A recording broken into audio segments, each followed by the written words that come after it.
Imagine them like the most elegant $1 million ballet company in the world. Yeah, I'm picturing it. Right, and they're stepping onto the stage for this highly anticipated grand performance. But now imagine they realize the stage is actually like a knee-deep mud pit. Oh, wow. Yeah, that's quite a visual. Yeah, and their opponents are actively trying to slide tackle them during every single pirouette. I mean, that is literally exactly what happened to France's unstoppable offense at the 2026 World Cup. It really is. Welcome to this deep dive, everyone. Today, we are looking at a match that threw pure, beautiful football right into the mud. Seriously. We're dissecting the incredibly dramatic, honestly, fiercely gritty round of 16 clash between France and Paraguay. Played in the absolute sweltering heat, by the way. Oh yeah, Philadelphia's Lincoln Financial Field was baking, and this is a match that has completely fractured how the global football community, views this tournament. For good reason, too. Hmm. Because tactically, and I mean psychologically as well, it was a masterclass in how to dismantle a superior opponent. Without actually outplaying them. Exactly. So to map out exactly how this happened for you, we are pulling from a really rich stack of sources. We've synthesized match reports from the Indian Express and Beyond Sports, analytical previews from CNA and Paraguay Football News. And the player ratings from LiveScore, too. Right, yes. But to truly capture the emotional whiplash of this game, we are also diving deep into a highly active Reddit thread. Yeah, the World Cup community thread. Right, which really captured the raw, real-time outrage of fans watching across the globe. Because, I mean, the final score of this game tells you absolutely nothing about the actual story on the pitch. It really doesn't. So our mission today is to unpack how a supremely talented attacking French side managed to survive an absolute physical slugfest. Right, it's not just a recap. No, it's a masterclass in adaptability. It's about managing immense frustration and what happens when two totally opposing football philosophies just collide at 100 miles per hour. It was inevitable, really. Yeah. So let's start with the momentum both teams brought to Philly. France rolled into this knockout stage as, the most terrifying attacking force on the planet. Oh, absolutely. I mean, 13 goals in just 4 matches. Yeah, and 12 of those goals came from just 3 players. You had Kylian Mbappe, Ousmane Dembélé, and Bradley Barcola. Just a 3-headed monster. They weren't just winning, They were dismantling teams with sheer pace and, surgical precision. Right. But then you look at Paraguay, they did not arrive in the round of 16 by accident. Or luck. No, not at all. They came in carrying this massive, giant-killing reputation after knocking Germany out on penalties in the round of 32. Which was a shocker in itself. Yeah. And more importantly, they boasted the absolute best defense in the tournament. Unbelievable defensive stats. Right. The analysts were throwing around some massive numbers to prove it, specifically that Paraguay had caused 209 losses of possession for their opponents. Wow. And registered 1,421 defensive pressures. That is just, that's staggering. So for a listener who isn't obsessively tracking pressing metrics, put 1,421 into perspective. Gladly. So a normal high-intensity World Cup match might see a team register somewhere around, say, 800 defensive pressures. Okay. To hit over 1,400 heading into the knockouts means you were practically playing with 3 extra men on the pitch. That's insane. Paraguay's defense wasn't just a wall, it was a hydraulic press. They slowly and systematically suffocated the space. Right. Players like Andres Cubas and Matias Galarza in the midfield, they don't just hold their positions. Their entire job is to actively hunt the ball. And completely blind the opponent's creative playmakers. Exactly. And if a French attacker somehow slipped past that hydraulic press, they ran straight into goalkeeper Orlando Gil. Who was having the tournament of his life. Seriously, he was already leading the entire tournament with 24 saves before this match even kicked off, earning a 7.4 match rating, by the way. Yeah, he commands the penalty box with total authority. Plus, for the fans watching closely, there was this incredible historical ghost haunting the fixture. Oh, right. The 1998 World Cup. Yes. The famous round of 16 matchup in Lens, where France knocked Paraguay out with a golden goal from Laurent Blanc. Such a heartbreaking moment for Paraguay. Yeah, and for the South Americans, seeing Didier Deschamps, who, captained that 98 French team, now standing on the touchline as the manager. Yeah, it's a whole new layer. It really does. Yeah. This wasn't just a knockout game. This was a deep-seated, generational revenge mission. What's fascinating here is why Paraguay committed so heavily to this specific disruptive style. Right, it wasn't an accident. No, not at all. Deschamps actually warned the press before kickoff that this is a classic, tenacious South American defensive strategy. Yeah. And it already worked against Germany. Right.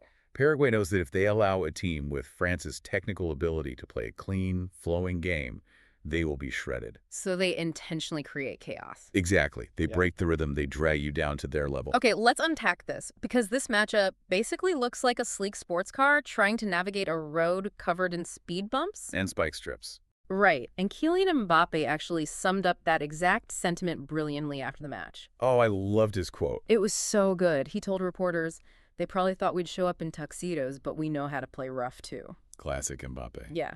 But I was looking at the first half stats from the match reports, and it completely blew my mind. The lack of shots. Yes, 0 shots on target from either side before the halftime whistle. I mean, it became only the 3rd World Cup knockout fixture since 1966 to reach halftime without a single shot on target. Which is just wild for a team with France's firepower. Right. It makes you wonder, was France's attacking reputation completely overblown, or did they just willingly walk into a trap? Well, they're dragged into the trap, and it was largely because of the specific tactical setup Paraguay used, which is known as a low block. Okay, let's unpack that too, because low block gets thrown around on television constantly. What does it actually mean for the players on the pitch? Okay, so imagine trying to run a sprint, but every 10 feet, someone drops a couch in front of you. Okay, I like that. In a low block, the defending team drops all 10 outfield players deep into their own half, and they stay incredibly close together. So they just compress all the space. Yeah, all the space between the midfield and the defensive line. There's literally nowhere to pass. Wow. So France has the ball, right? Yeah. But they are forced to just pass it sideways in non-threatening areas. And add the sweltering Philadelphia heat to that, it just becomes an exhausting war of attrition. Exactly. You're passing sideways, probing for a weakness, constantly running into a wall of bodies. Right, and that war of attrition was made infinitely harder for France because of a massive adjustment they had to make right before kickoff. But the Tchouaméni injury. Yeah. Their starting central midfielder, Aurélien Tchouaméni, was ruled out with a late thigh injury. He's actually expected to be out for 4 days. A huge blow. So Manu Koné had to step in at the last minute. Right. Now wait, if France is this unstoppable attacking juggernaut, why did it take a penalty drawn by a substitute in the 66th minute to score? Like, were they actually struggling to adapt without Tchouaméni? Well, yes, because breaking down a low block is entirely about rhythm and timing. Tchouaméni is the metronome of that French team. Ah, okay. When you face a compact defense, you have to swing the ball from the left side of the pitch to the right side incredibly fast to force the defenders to shift. And if you shift them fast enough, a gap opens. Exactly. Without their primary metronome, France's passing was just a half-second too slow in the first half. And that half second is all Paraguay needed to reset the press. Right, but ultimately, France's depth is what saves them here. When you have players like Désiré Doué and Rayan Cherki to run off the bench, It changes the whole dynamic. yeah, that's what breaks down a tired, low block and that kind of sweltering heat. So we hit the 60-minute mark, legs are heavy, and Deschamps uses his bench.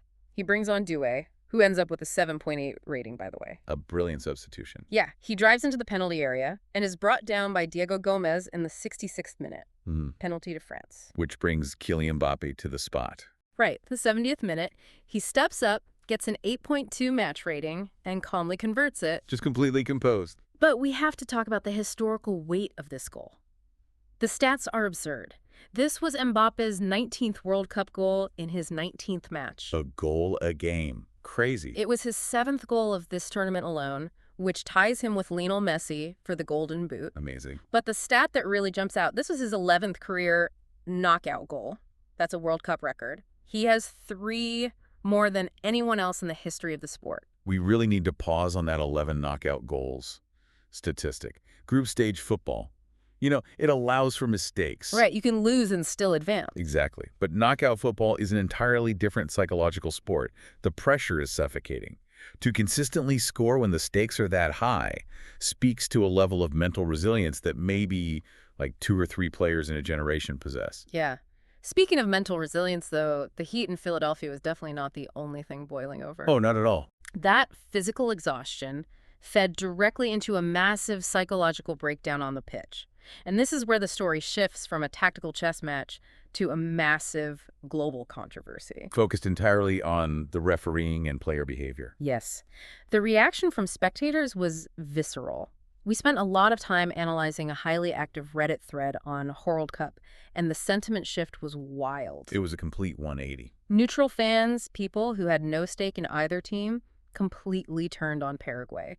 We saw them repeatedly referred to as vaudeville villains. Vaudeville villain. Yeah. Users were calling the tactics atrocious and embarrassing, and this wasn't just a localized internet echo chamber. No, the media discussions were just as intense. Right. Broadcasters from Switzerland, Belgium, the UK, and the US were all reportedly stunned by the sheer physicality Paraguay was getting away with. Well, the core of this global outrage stems from a truly bizarre statistical anomaly. The cards. The referee's card distribution.